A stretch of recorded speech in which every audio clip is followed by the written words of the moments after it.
forme, qui vous informe, qui vous édifie, qui vous console, qui vous fortifie. Une heure d'adoration avec Jésus. Que notre Dieu vous soit encore favorable au jour d'aujourd'hui, comme il a été avec nos patriarches. Nous allons parler un tout petit peu sur les Éphésiens 4, 11, les 5 ministères, les appelés. Bien-aimés dans le Seigneur, aujourd'hui, il y a une campagne qui s'est faite contre les serviteurs de Dieu. Ici, je ne me porte pas défenseur aveugle des hommes de Dieu, mais j'aimerais tout simplement que nous puissions changer notre approche à l'égard de ces hommes. C'est-à-dire qu'il y a une méthodologie qui est vraiment biblique que nous devons utiliser pour régler nos problèmes. Pourquoi l'apôtre Paul nous dit que ne savez-vous pas que vous gérez les anges? Et si pour des affaires de ce monde nous n'y arrivons pas, comment est-ce que allons-nous juger les anges? Avant de commencer, bien aimé dans le Seigneur, je vais d'abord vous donner une statistique que j'ai d'ailleurs publiée sur notre plateforme, notre page Facebook Une heure d'adoration avec Jésus. Et ces statistiques ont été réalisées aux États-Unis d'Amérique.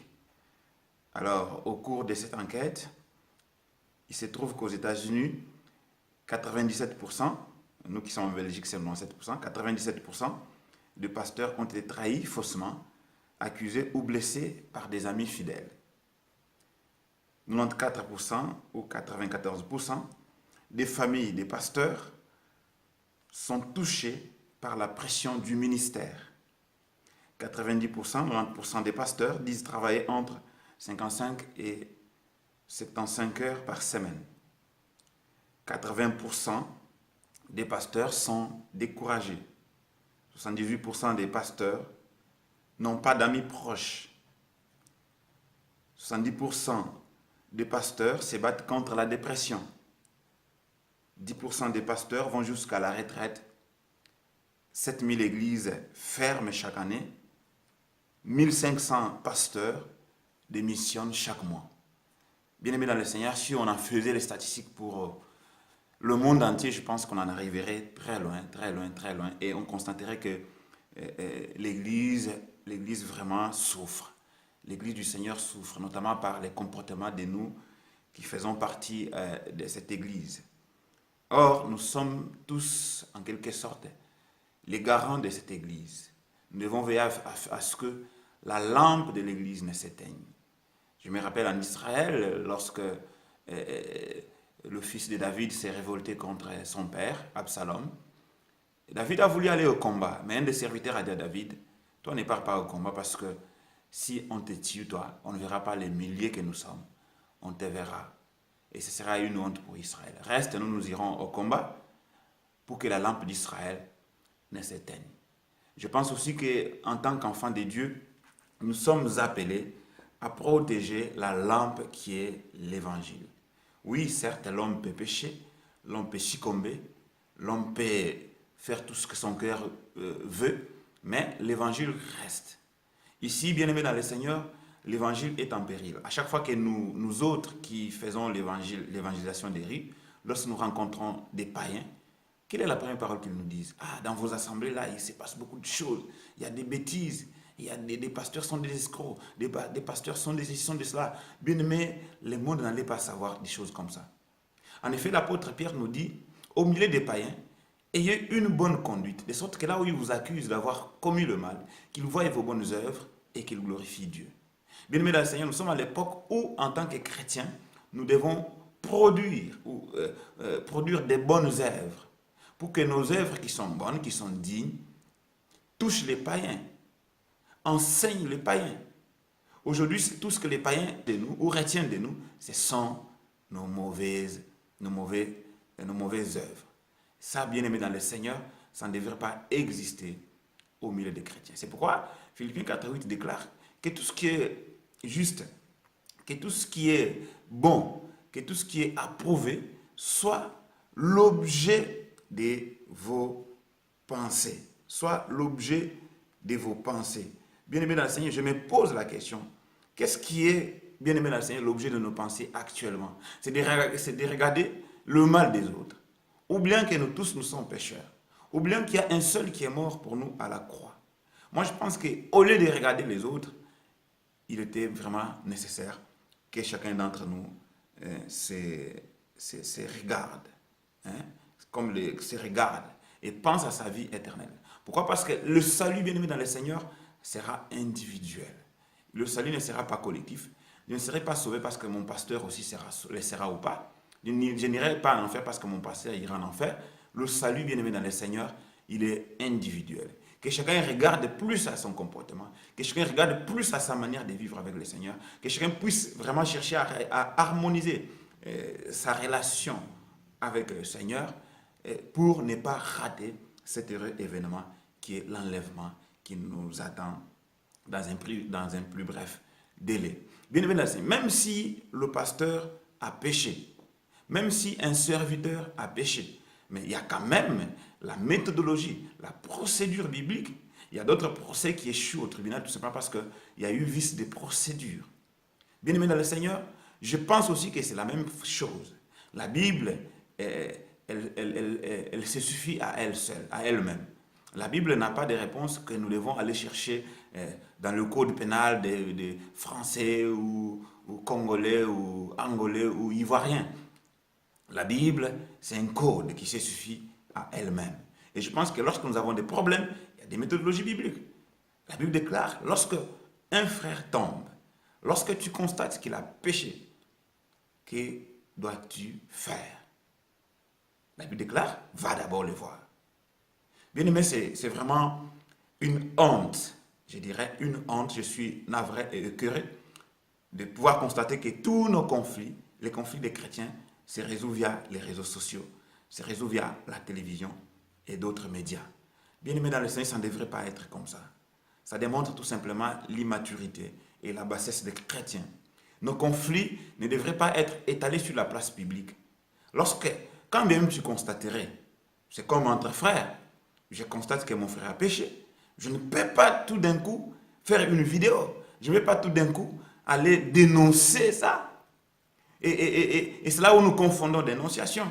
À l'époque, lorsque même Paul a parlé de la dénonciation, il n'avait pas dit de le faire dans le monde des païens. Parce que les païens, lorsqu'ils voient ces genres de choses, ils nous prennent pour des aventuriers, ils nous prennent pour des gens moins sérieux. Je pense que dénoncer, c'est dans le dedans, c'est à l'intérieur. Donc à l'intérieur, il faut trouver un cadre. Ce n'est pas la télévision, parce qu'à la télévision, il y a le monde païen qui nous suit, il y a des bouddhistes, il y a des musulmans qui nous suivent. Et il nous sera difficile, bien aimé dans le Seigneur, de pouvoir convertir un tel homme qui connaît le mal que nous commettons, qui connaît les bêtises qui se font dans nos assemblées, qui se font dans le christianisme. Il nous sera difficile.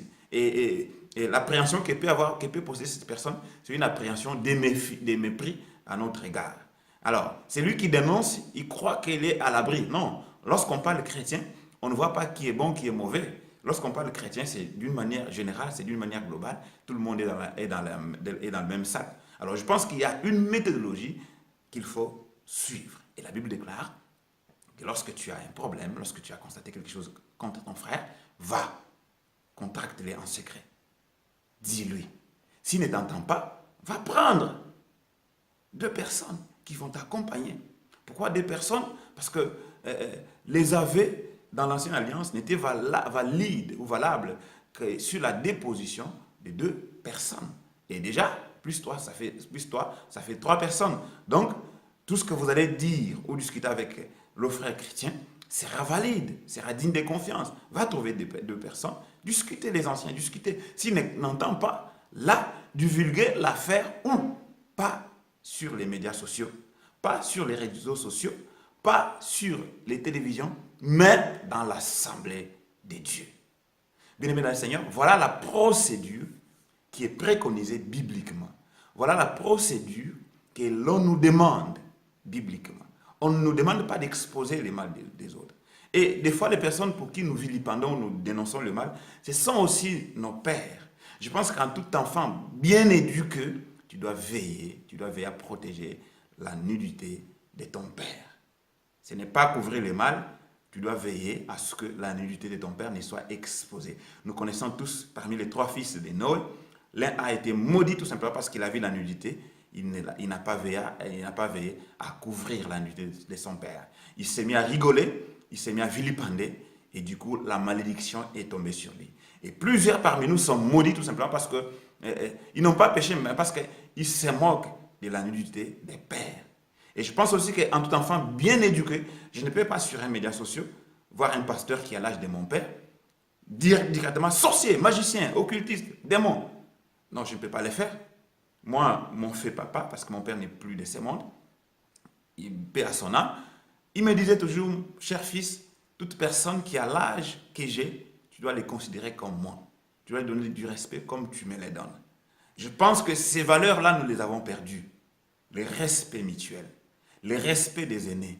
Tu dois savoir à qui je tiens parole, devant qui je me tiens. Et nos ancêtres, ils connaissaient cela et ils vivaient très longtemps sur cette terre. Pourquoi? Parce qu'ils ne connaissaient pas le Dieu véritable, mais ils savaient quand même les principes de vie. Je me rappelle toujours de mon papa, de mon fait papa, qui me disait, si tu veux vivre longtemps dans ce monde, ne vole pas, ne convoite pas la femme d'autrui, ne triche pas, ne fraude pas. Si tu veux vraiment vivre longtemps sur cette terre. Et de mes propres yeux, j'ai vu des personnes de mon âge, des jeunes gens de mon âge, qui sont morts, qui ne sont plus de ce monde. Pourquoi? Parce qu'eux faisaient ce que mon père m'interdisait. Bien aimé, la société traditionnelle, là, comme je suis africain, je me base plus sur l'Afrique, la société traditionnelle africaine savait ces principes-là. Mais comment nous, aujourd'hui, Bible en main, nous manquons la maîtrise de soi. Bible en main, nous manquons la considération. Bible en main, nous manquons le pardon. Bible en main, nous manquons d'amour.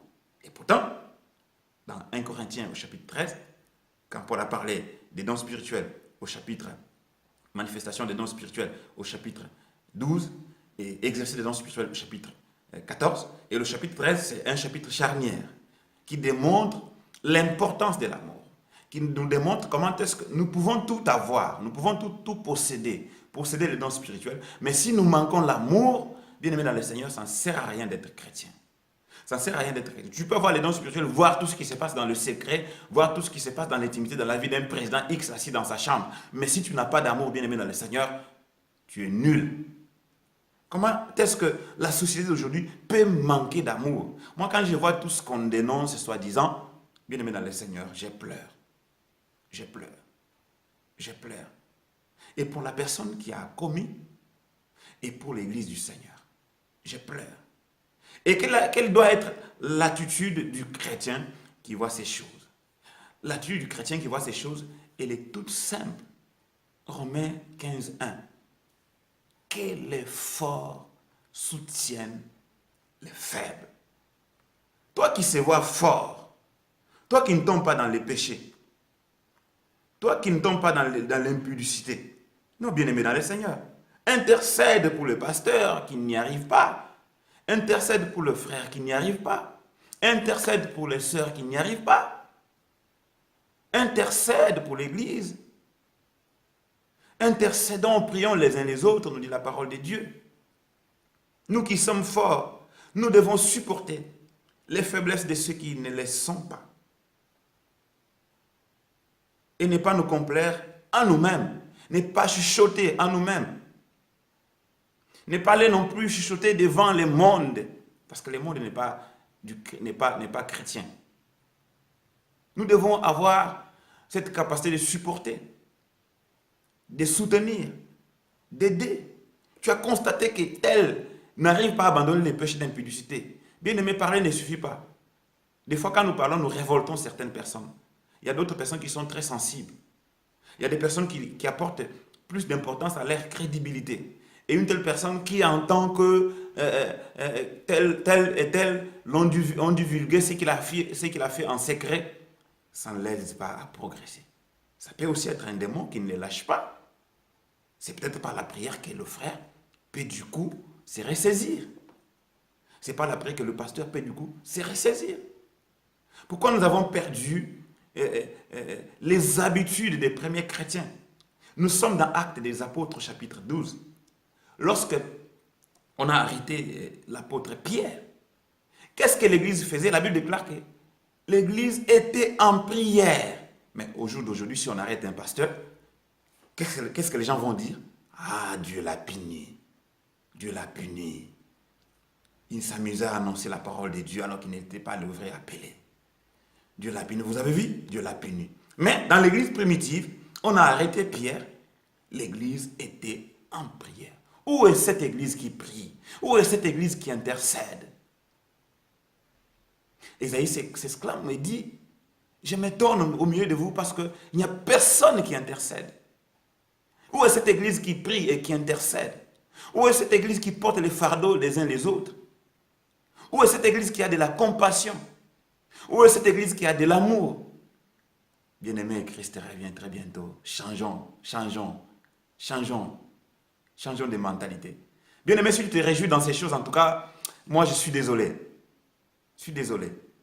Ne te réjouis pas dans ces choses-là. Moi, quand je vois des vidéos, aujourd'hui, les gens ne prêchent même plus l'évangile. L'évangile est devenu le profil tapé d'un homme. Les gens commencent à prêcher les hommes. Les serviteurs commencent à prêcher les hommes. Moi, je n'ai pas le temps de me baser sur un comportement bizarre d'un pasteur. La Bible, il y a 66 livres, ça me suffit amplement. S'il y a des exemples, je les puiserai dans la Bible. Je n'ai pas le temps d'aller chercher à savoir qu'est-ce qu'il lui a fait, qu'est-ce qu'il a accompli, qu'est-ce qu'il prétend faire. Bien-aimé, quand tu regardes les hommes, tu régresses. Regardons à Christ. Si tu regardes à Christ, tu vas aller très loin. Regardez aux hommes, tu seras toujours déçu de temps en temps. Tu seras toujours déçu de temps en temps. Regardons à Christ. Regardons à Christ. C'est lui qui est notre centre d'intérêt. Ce n'est pas un pasteur qui a péché. Ce n'est pas un serviteur qui a péché. Regardons à Jésus. Et pourquoi se donner la peine, soi-disant, de vouloir dénoncer? Et si on faisait pareille chose à ton égard, serais-tu content? Je ne le pense pas. Ayons de la considération. Même les païens, les marabouts et autres ne font pas ce genre de choses. Ils se respectent mutuellement. Ayons du respect les uns les autres. Les armes que Dieu nous donne dans le christianisme, ce n'est pas pour se mener la guerre entre frères et sœurs. Les armes que Dieu nous donne, c'est pour que nous puissions nous battre ou combattre contre l'ennemi. Et par là, nous devons distinguer qui est notre véritable ennemi, ou l'ennemi commun de nous tous. C'est le diable. Avec les armes, nous devons nous attaquer au diable ainsi qu'à ses œuvres. Aujourd'hui, avec les armes des chrétiens, nous les utilisons contre nos propres frères. Nous les utilisons contre l'assemblée de Dieu. Bien-aimés dans le Seigneur, ça ne doit pas exister comme ça. Ça ne doit pas se faire comme ça. Changeons de comportement. Changeons de mentalité, bien-aimés dans le Seigneur. Christ revient bientôt. Réalise que pour tout ce que tu fais, pour la réputation des hommes et des femmes que tu es en train de vilipender, de détruire, d'abuser, Christ te jugera. Christ te jugera. Toi qui se crois fort, intercède. Toi qui se crois capable, qui ne pêche pas, intercède et prie. Pourquoi cette église? Pourquoi l'église est tombée trop bas comme ça? Changeons, s'il vous plaît. Changeons, bien-aimés dans le Seigneur. Changeons. Christ arrive. Christ arrive très, très, très bientôt. Christ arrive très bientôt.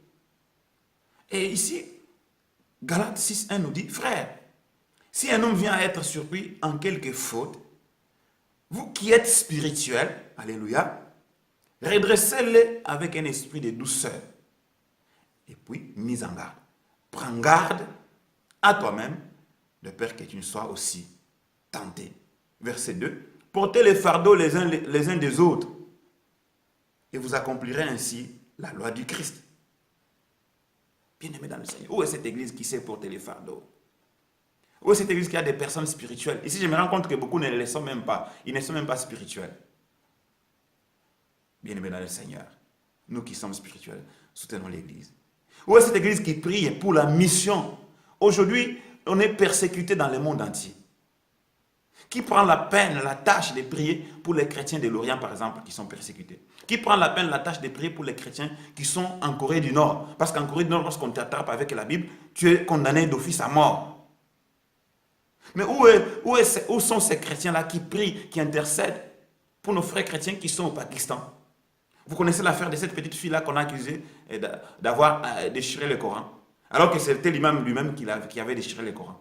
Où est cette église qui peut entrer en prière et prier pour ces genres de cas? Où est cette église qui peut aujourd'hui prier pour nos frères chrétiens qui sont au Soudan, au Sud-Soudan? Bien-aimés, nous avons perdu les bons sens. Nous avons perdu les bons sens. Revenons aux habitudes des chrétiens. Revenons aux mentalités chrétiennes. Portons l'amour dans nos cœurs. Et prions les uns les autres. Soutenons ceux qui sont faibles. Soutenons l'Église. Prions pour les pasteurs. Prions pour les serviteurs de Dieu. Si toi qui me suis bien aimé dans le Seigneur, tu as un pasteur qui se comporte mal, je te demande, prie pour lui. Ne les vilipende pas. N'expose pas sa nudité devant les païens. Sinon, ils vont tout simplement nous prendre pour des aventuriers, pour des vauriens. Et il nous sera difficile que l'évangile que nous prêchons puisse percer le monde, puisse impacter le monde. Bien-aimé dans le Seigneur, que Dieu te bénisse amplement, que Dieu te soutienne, que Dieu te donne son esprit pour que tu comprennes l'importance et la quintessence de ces choses. Que Dieu soit avec toi. Bien-aimé dans le Seigneur, grande est ma joie d'avoir été avec vous sur une heure d'adoration avec Jésus. Bien-aimé, je vous fixe encore une fois de plus, rendez-vous dans une prochaine vidéo. Que Dieu vous bénisse.